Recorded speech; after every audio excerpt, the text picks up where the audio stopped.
35.6 Que não seja a dor a Nossa Senhora e o sofrimento o nosso Senhor, pois o destino do homem, ao meu ver, é a saúde, é o organismo e o espírito em paz.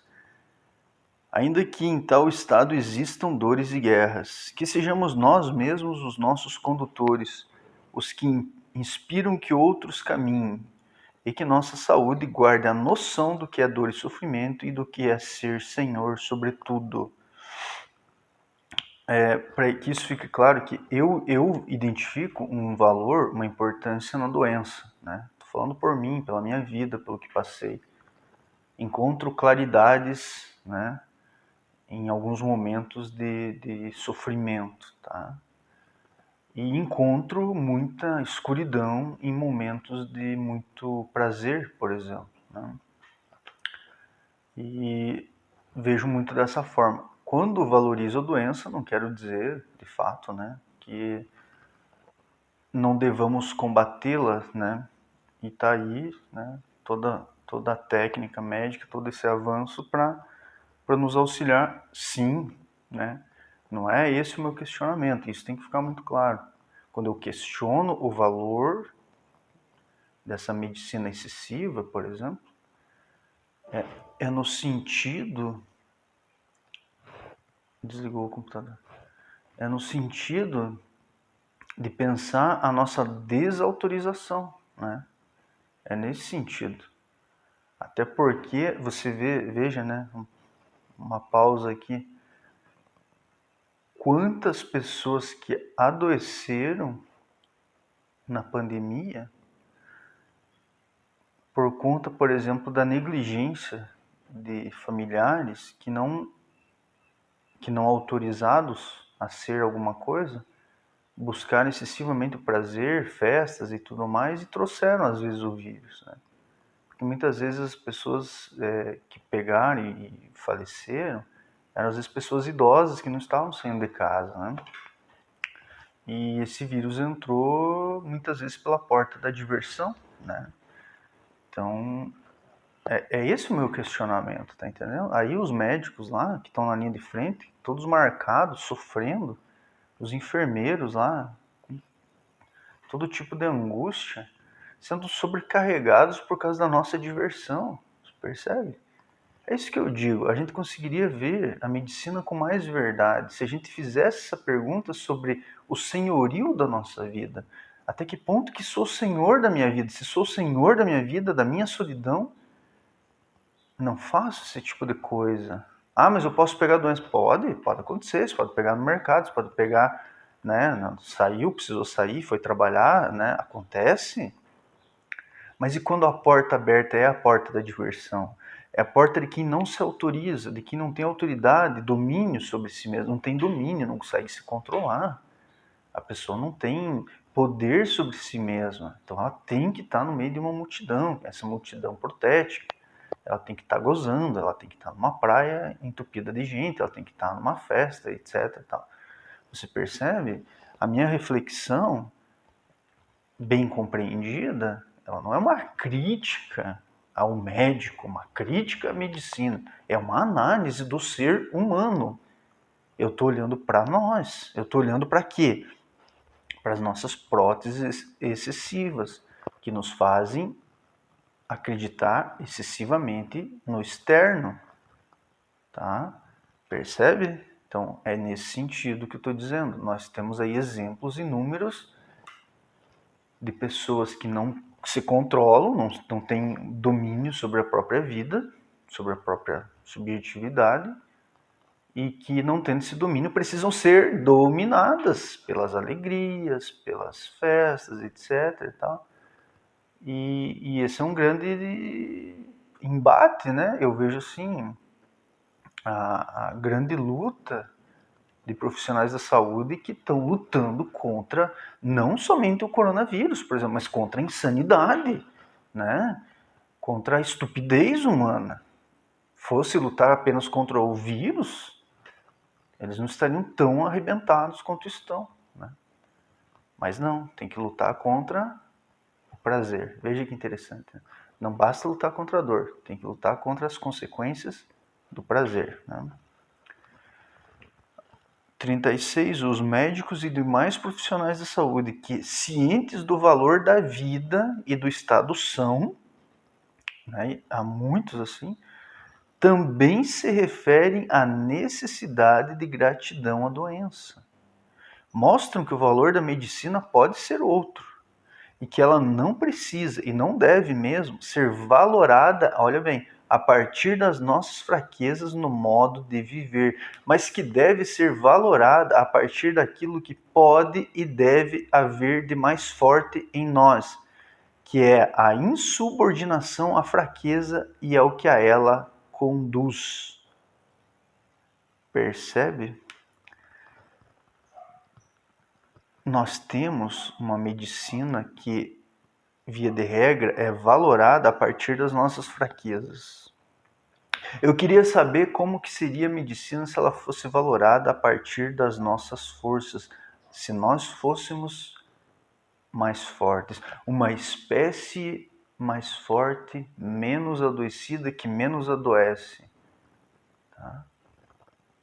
Como seria a medicina? Olha, você vê assim, né? A gente bate palma pro agronegócio, por exemplo, e mas veja os números, a importância da... E a gente nunca fala ou fala pouco da quantidade de câncer que surge por causa do agronegócio. Mas o agronegócio é legal, né? Para não usar uma palavra aí que é usada às vezes. Então a gente bate palma para uma coisa que dá emprego para poucas pessoas, se for para comparar com a agricultura familiar, por exemplo. Uma agricultura que fosse agroecológica, que fosse de alimentos saudáveis, mas você veja, você vai dizer que defende várias pequenas propriedades produzindo alimento agroecológico, orgânico, né? Ou você acha mais bonito bater palma para toneladas de soja que significam progresso, que significam vitória? E aí nós temos aí uma incidência grande de câncer e outras doenças que são resultado dessa nossa bateção de palma, né? E outros tipos de câncer, né? Relacionados a outras coisas, ao nosso comportamento e tal.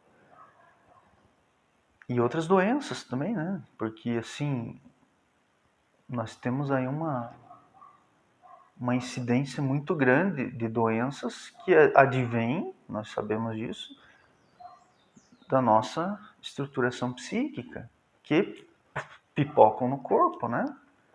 Úlcera, né? Angina, enfim. E você percebe onde que eu estou chegando, onde que eu quero chegar? Se bem que eu não sei se eu quero chegar a algum lugar, né? Mas por onde eu estou passando, né? A questão é justamente essa. Nós escolhemos algumas coisas como modo de vida, né? Essas coisas geram doenças. Né? Essas coisas são aplaudidas, mas essas coisas geram doenças e nós buscamos daí o tratamento, tá? E o tratamento tem que ser caro, então é caro, etc. Você percebe como a cadeia de valores ela está fundamentada sobre, às vezes, a nossa estupidez, né? A quantidade de doenças respiratórias nas grandes cidades, onde a poluição é um absurdo, né?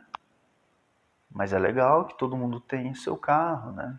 Que não se pense em um sistema de transporte mais limpo, enfim, né? Porque isso vai contra o que? A economia e tal, né? Enfim, né? Coisas de uma pessoa que não sabe ser simpática, tá? Eu sou essa pessoa, muito prazer. Será que já tá? Bom, aqui eu vou falar um pouco de educação agora, é isso, né? 43. Existe uma grave visão invertida na educação brasileira. Talvez na maioria dos países também, né? Mas não sei. Meu livro é uma simples soma de dúvidas antigas que carrego.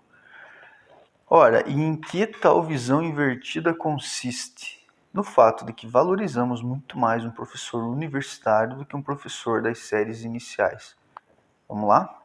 tanto em termos de remuneração quanto de deferência social. E tenho a impressão de que a posição deveria ser outra. Mais valor deveria ser dado ao doente, falando de doença ali, né? Ao docente e ao ensino em sua primeira fase do que ao docente e ao ensino das etapas posteriores. Ou senão, que ao menos a importância fosse a mesma. É preciso ter em conta que a infância é a fase mais enigmática e exigente de uma vida, a fase onde a pessoa mais é passível de influências e determinações do espaço e do tempo. E aqui tem N autores falando disso, né?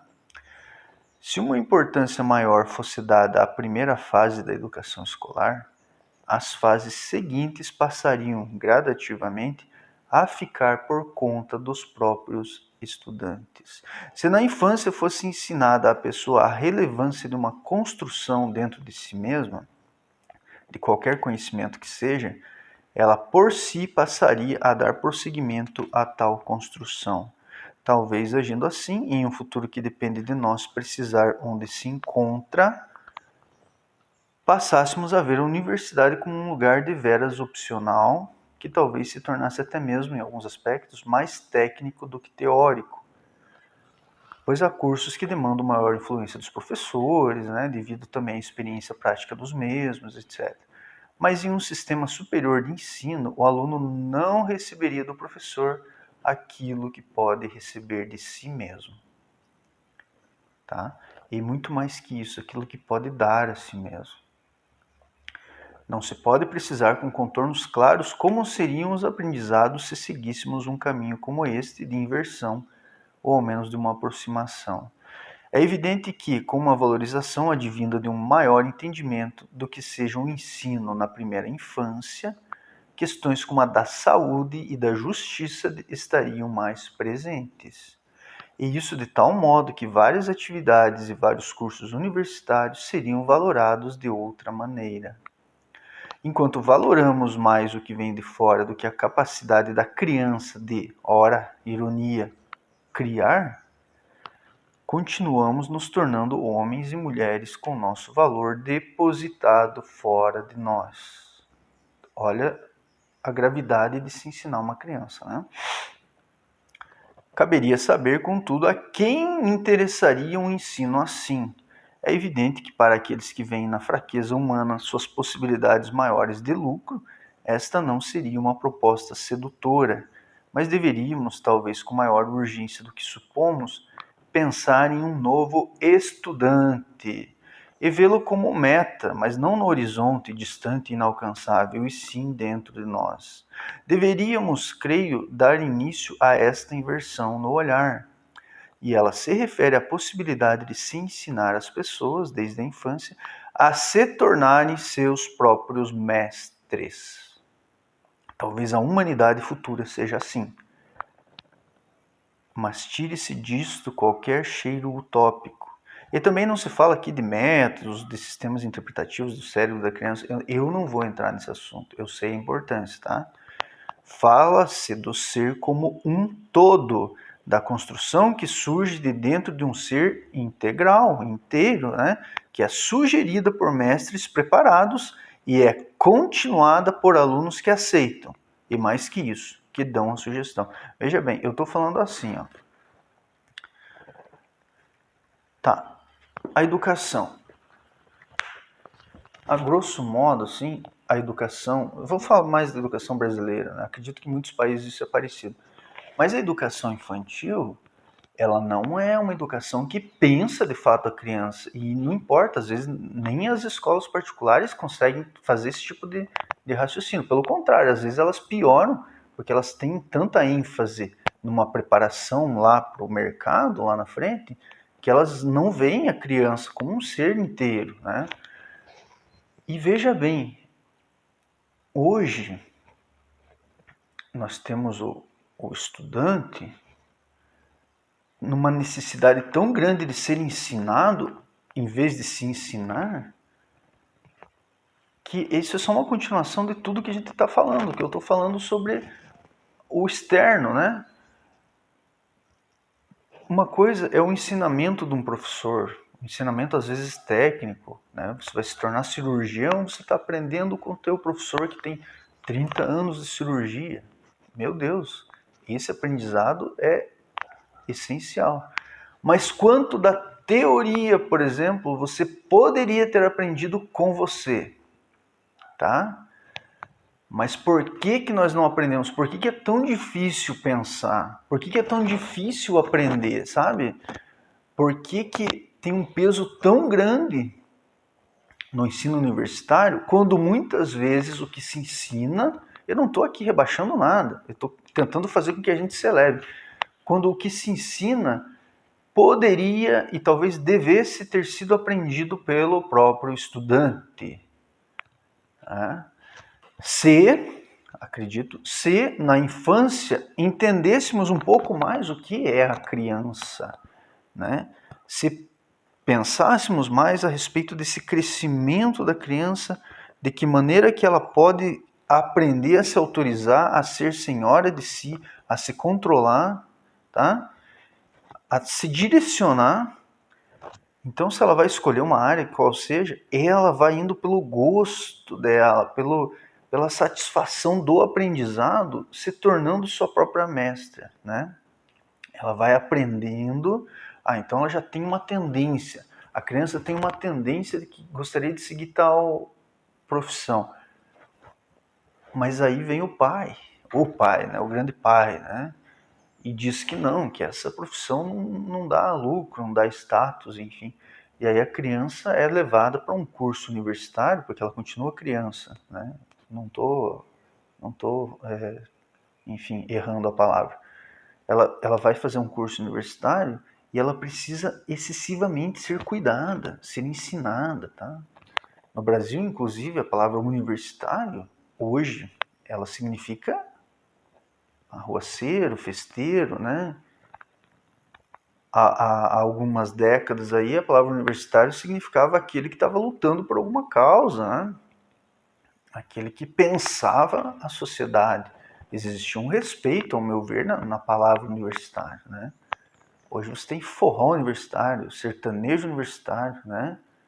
E a universidade virou uma festona, né? Uma grande festona em todos os cursos, né? Aí sai lá o profissional de qualquer área dele, vai fazer uma prova depois, e aí ele não sabe bem o que ele estudou, né? Então você veja assim que essa desautorização, as implicações, elas são muito maiores do que a gente consegue perceber, né?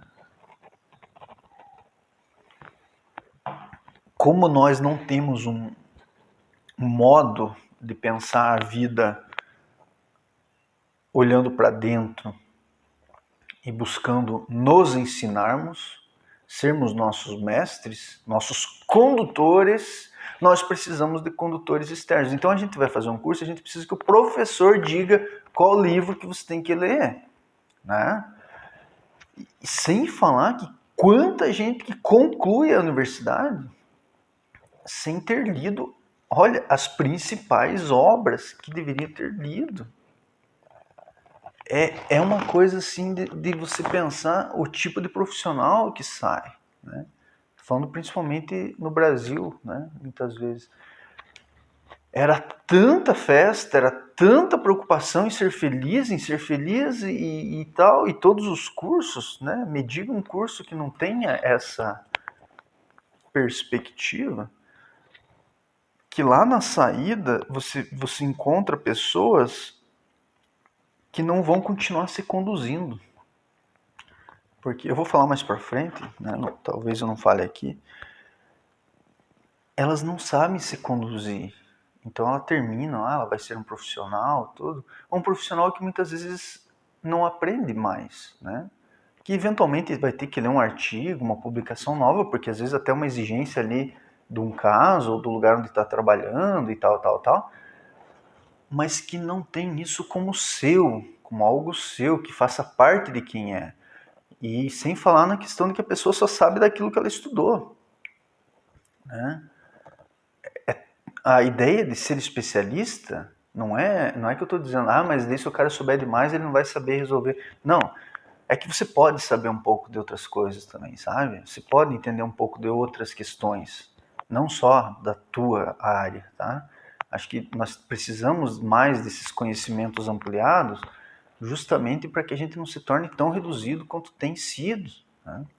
Então, eu vejo assim que pensar a educação da criança, né, vai buscar, sim, né, vai buscar a neurociência, vai buscar a psicanálise, tá? Vai buscar entender melhor a criança, vai buscar aspectos históricos, sociais, enfim, e pensar de fato essa educação primeira ali, trazendo a criança para que o primeiro conhecimento, ou o mais importante conhecimento dela, seja o autoconhecimento. Para que, se conhecendo, ela aprenda a se dirigir, a conduzir-se pela vida. Tá? Porque autoconhecimento não é uma coisa mística, não é uma coisa que você vai aprender lá numa seita, não sei o que. Autoconhecimento todo mundo tem que ter. Porque isso é ser senhor de si. Né? Então, para fechar assim, o que a gente vê é essa educação que sempre foca no externo, né? Que é uma educação condutora, e aí lá na frente, quando o aluno vai fazer um curso universitário, vai fazer uma especialização, um mestrado, um doutorado depois, ele precisa ser sempre guiado, né? Não digo, né? Eu sei que tem que ter orientação, tem que ter alguém que estudou aquele assunto, é evidente, mas, gente, não se pode ser levado pela mão a vida inteira, né? E o que é a educação hoje se não ser levado pela mão a vida inteira? Eu gostaria de pensar diferente, tá? Porque olhando a sociedade, não é criticar as instituições, as universidades são maravilhosas, são excelentes, né? O que precisa ser mais maravilhoso e mais excelente é o ser humano, ao meu ver, né? Parar um pouco de depender tanto, né? De que alguém diga, pise exatamente aqui, faça exatamente isto, e que nos tornemos criadores. A criança, como eu disse assim, ela deixa de criar já na infância, porque já as brincadeiras já são assim ou assim, o brinquedo já vem com o jeito certo de brincar. Na escola existe um jeito certo de estudar, que é esse jeito certo. Quando deixa a criança brincar na terra, deixa a criança aprender sozinha, deixa a criança se procurar, se buscar, se conhecer, né? Deixa ela se testar, ainda que não se possa dizer qual é a meta disso, mas com certeza é maior do que as metas que estão postas, né? Eu vou ler mais um aqui. 43.1, fomos educados para olhar a educação como um meio para algo, como uma preparação para o futuro, para o mercado de trabalho, e encobrimos aquilo que rompe do fundo, que a educação não é meio para nada, sequer para a implantação de um sistema como o socialista, segundo Mesários, né? A educação é um fim infinito da vida. Educação não é prótese, braço sobre o braço para alcançar no topo a maçã. Educação é modo de vida. Aprender, ensinar, ensinar-se, desaprender, desensinar-se. Não há fim para isso. Pois bem, eu repito, esse é o fim, o objetivo, né, da existência, o horizonte, a meta movediça. Mas os senhores educadores não parecem atentar para isso. E afinal, como o fariam se foram justamente bem educados? Tá? Eu vou parar aqui, daí outra hora eu encerro essa parte aqui, tá? Não que não se deva preparar, é evidente, para um trabalho, né? Acho que tem que ficar muito claro que a minha reflexão é muito mais profunda. A questão é sempre um meio. Tá certo, você tem que estudar, você vai exercer um ofício, aprenda sobre esse ofício, né? Mas o que encerra aí, né? E a grande educação de si, né? Não se trata de você ficar estudando a vida inteira num sentido apenas para sempre alcançar algo fora, né? Mas a educação de si, a escultura de si, né? A criação de si, quando que ela acontece? De modo que você vive uma vida inteira imprópria, uma vida inteira em que você alcançou todas as metas que colocaram para você, mas nenhuma dessas metas eram tuas. E ainda que você goste do que faça, se pergunte, de fato, se essa é uma meta tua ou se você seguiu. Porque a gente aprende muitas vezes a gostar de algo que é imposto, né?